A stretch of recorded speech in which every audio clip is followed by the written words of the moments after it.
अब हम आपको एक जोक सुनाना चाहते हैं, आपका मूड थोड़ा ठीक करते हैं, शायद आपको ये जोक अच्छा लगेगा।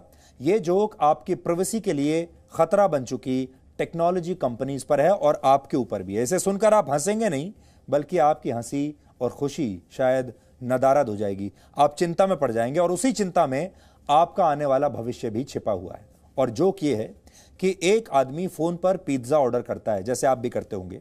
उसे जवाब में पता चलता है कि जिस पिज्जा कंपनी को उसने फोन किया है, अब उसे एक दूसरी टेक्नोलॉजी कंपनी ने खरीद लिया है, यानी मालिक बदल चुका है। पिज्जा के बिजनेस में आई ये टेक्नोलॉजी कंपनी के पास ग्राहक के पुराने ऑर्डर्स का पूरा डेटा है और उसे ग्राहक की पसंद पहले से ही पता है। और जो व्यक्ति फोन पर बात कर रहा है वहां से, वो कहता है मैं पहले से ही जानता हूं कि आप कौन सा पिज्जा खाते हैं और हम आपको वो पिज्जा दे देंगे। यह बात जानकर ग्राहक हैरान हो जाता है। इसके बाद वो अपनी पसंद का पिज्जा ऑर्डर करता है।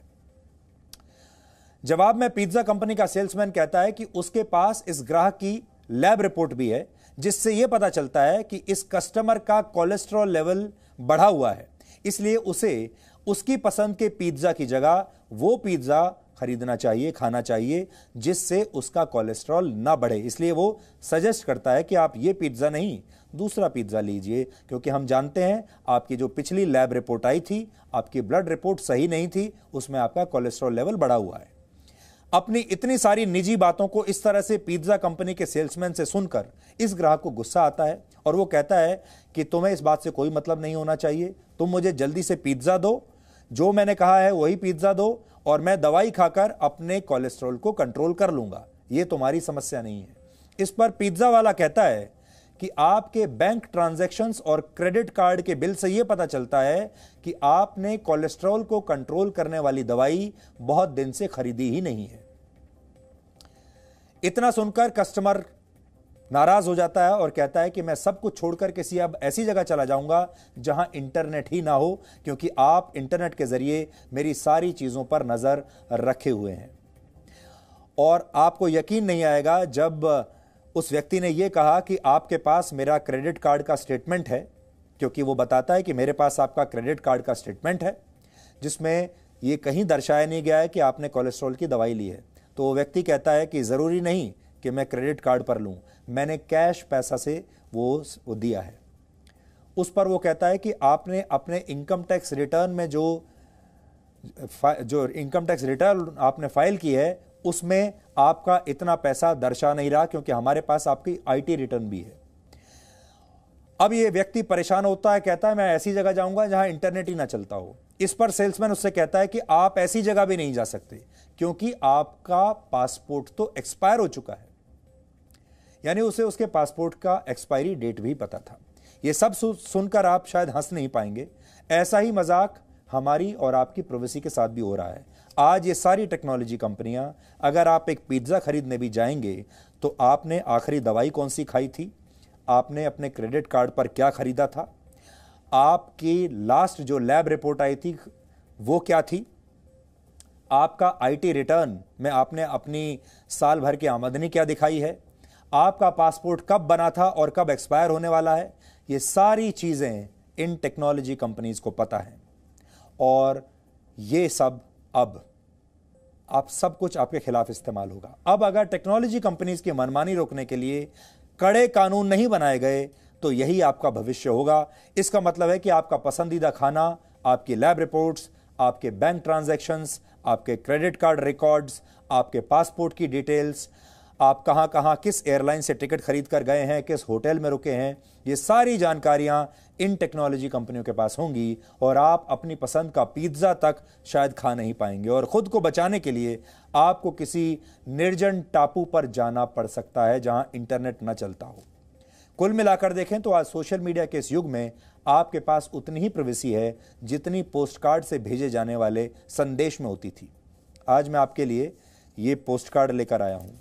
जो नई पीढ़ी के लोग हैं वो तो शायद इसे पहचानेंगे भी नहीं। ये देखिए, ये वो पोस्टकार्ड है। जो पुरानी पीढ़ी के लोग हैं वो समझ जाएंगे, एक पोस्टकार्ड का युग हुआ करता था और आप में से बहुत सारे लोगों ने इस पोस्टकार्ड का इस्तेमाल किया होगा अपने अपने संदेश भेजने के लिए। तब इन पोस्टकार्ड्स पर लिखा हुआ आपका संदेश सब लोग पढ़ सकते थे क्योंकि ये खुला हुआ है। डाकिया भी पढ़ सकता था और जब तक ये पोस्ट कार्ड अपनी मंजिल तक पहुंचता था तब तक शायद सैकड़ों लोग इस पोस्ट कार्ड को पढ़ चुके होते थे, ये जान चुके होते थे कि आपने इस पोस्ट कार्ड में क्या संदेश लिखा है। और यह संदेश पढ़ने के लिए उन्हें आपकी इजाजत लेने की जरूरत नहीं पड़ती थी और आपको यह पता भी नहीं चलता था कि जो पोस्ट कार्ड मेरे यहां तक पहुंचा है, मेरे घर तक मेरे नाम पर जो आया, उसे रास्ते में कितने लोगों ने पढ़ लिया है, या आपने किसी और को पोस्ट कार्ड लिखा है तो आप नहीं जानते कि रास्ते में कितने लोग इसे पढ़ चुके हैं। लगभग यही हाल आज की तारीख में आपके डेटा का है और आपकी प्राइवेसी का भी है। वो अब एक पोस्ट कार्ड की तरह बन चुकी है। बाद में यह जमाना था जब किसी को कोई परेशानी नहीं होती थी, हम तो इसी जमाने से होकर गुजरे हैं। बाद में आपकी प्राइवेसी की सुरक्षा के लिए धीरे धीरे लोगों को यह लगने लगा कि मेरी जो बातें हैं, मेरी जो चिट्ठी है, वो कोई दूसरा क्यों पढ़े। इसलिए उसके बाद ये अंतर्देशीय पत्र आए जो मेरे हाथ में है। इन अंतर्देशीय पत्रों की शुरुआत हुई। देखिए, ये देखिए, ये चारों तरफ से बंद होता था ये अंतर्देशीय पत्र और आपका संदेश इसके अंदर लिखा हुआ होता था, सुरक्षित होता था। उसे सिर्फ आप ही पढ़ सकते थे या जिसके लिए आपने ये भेजा है वही पढ़ सकता था, क्योंकि इसे यहां गोंद लगाकर यहां पर इसे बंद कर दिया जाता था, चिपका दिया जाता था और ये चिपका हुआ ही आप तक पहुंचता था। यह भी पुराने जमाने की बात हो चुकी है। तो ये बातें हम आपको इसलिए समझाना चाहते हैं कि आपने इस युग से शुरुआत की थी और आप ये चाहते थे कि आपका संदेश इसमें बंद हो, ये चिपका हुआ हो गोंद से और कोई उसे पढ़ ना पाए। इसी तरह आज भी है। आप चाहते तो यह है कि आपका मैसेज इस तरीके से जाए, यानी मैसेजिंग एप्स में एंड टू एंड एन्क्रिप्शन का दावा हमारी बहुत सारी कंपनियां करती हैं और यह कहा जाता है कि आपका संदेश आपके अलावा सिर्फ वही लोग देख पाएंगे, पढ़ पाएंगे जिनके साथ आपने उसे शेयर किया है। लेकिन समय समय पर अपनी पॉलिसी को बदलकर ये टेक्नोलॉजी कंपनियां आपके हर संदेश तक पहुंच चुकी हैं। यानी आप चिट्ठी तो लिखते हैं इस इनलैंड लेटर पर, अंतर्देशीय पत्र पर, लेकिन आपकी चिट्ठी बदल जाती है इस पोस्ट कार्ड के अंदर। अब हम आपको आपकी सोशल मीडिया असुरक्षा का अनुभव कराने वाली एक केस स्टडी दिखाएंगे जो आपको दुनिया की जानकारी देने वाले गूगल सर्च में भी मिलेगी नहीं। गूगल दुनिया की सबसे बड़ी टेक्नोलॉजी कंपनियों में से एक है।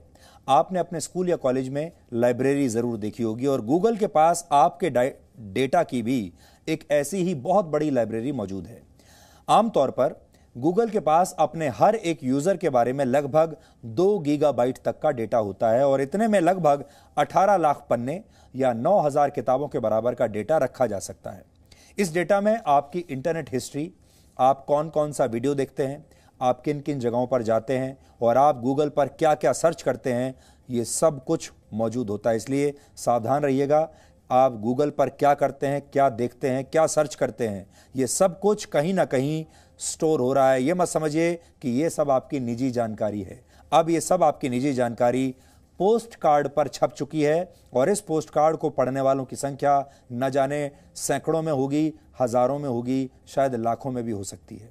अगर आप गूगल की जीमेल सर्विस का इस्तेमाल करते हैं तो उसमें मौजूद आपके ईमेल्स, आपकी सभी फाइल्स और वो ड्राफ्ट मेल भी इकट्ठा किए जाते हैं जो अब तक आपने किसी को भेजा तक नहीं है। अगर आप एंड्रॉयड फोन इस्तेमाल करते हैं तो आप गूगल का इस्तेमाल जरूर करते ही होंगे। अपने सवाल गूगल से ही पूछते होंगे। दुनिया भर में गूगल सर्च से हर सेकंड 40,000 सवाल पूछे जाते हैं। सोचिए, हर एक सेकंड में 40,000 सवाल पूछे जाते हैं और इंटरनेट पर होने वाली 98% सर्च गूगल पर ही होती है। क्योंकि आपको कुछ भी जानकारी अगर आप लेनी होती है, कोई नई दवाई के बारे में, कोई नई बीमारी के बारे में, किसी नए शहर के बारे में, कोई नए प्रोडक्ट के बारे में, तो आप सबसे पहले गूगल पर उसको सर्च करते हैं। लेकिन ये सभी जानकारियां गूगल अपने पास रख लेता है और इसी की मदद से आपका एक प्रोफाइल बनाया जाता है और उस प्रोफाइल का इस्तेमाल करके आपको आपकी पसंद के डिजिटल विज्ञापन दिखाए जाते हैं। उदाहरण के तौर पर अगर आपने देखा कि आपको एक वॉशिंग मशीन लेनी है और आपने गूगल पर बेस्ट वॉशिंग मशीन टाइप करके कुछ सर्च किया, कोई दवाई सर्च की या आपने कॉलेज के बारे में सर्च किया, तो उसके बाद आपके पास वही विज्ञापन आने शुरू हो जाएंगे। इन डिजिटल विज्ञापनों की मदद से ही गूगल दुनिया की सबसे बड़ी और सबसे ज्यादा पैसा कमाने वाली टेक्नोलॉजी कंपनियों में से एक बन गई है। वर्ष 2019 में गूगल की कुल आमदनी आप जानते हैं कितनी थी? यह थी 11,83,000 करोड़ रुपए।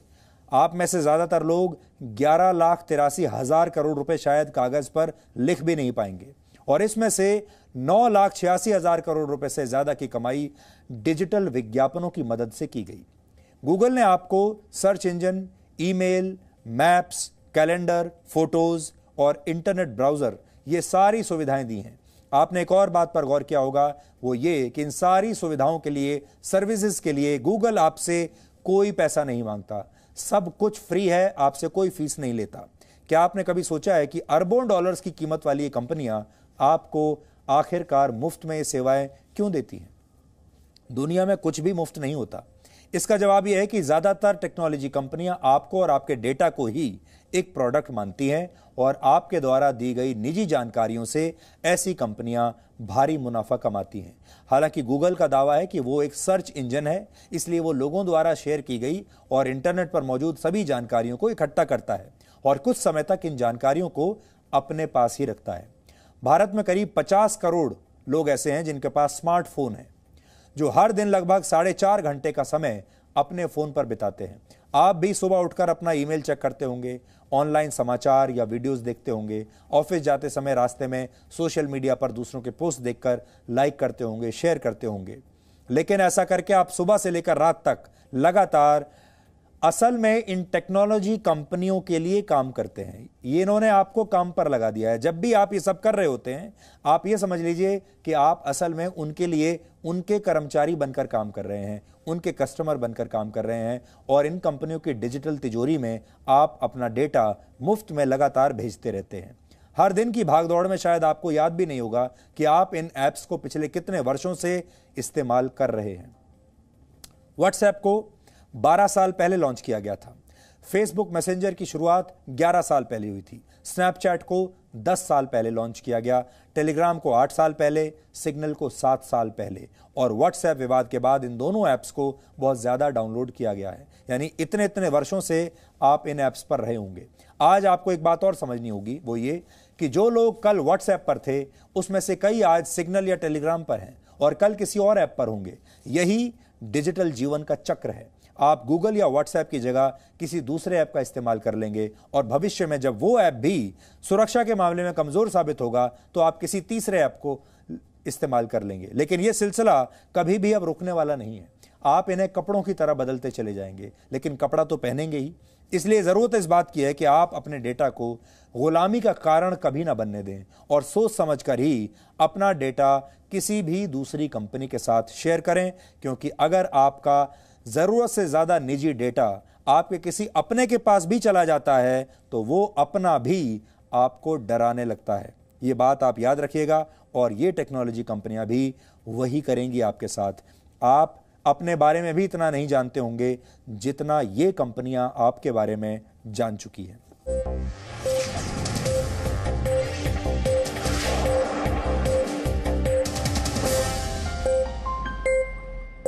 Presenting B News app, available on Google Play and App Store. Download it now.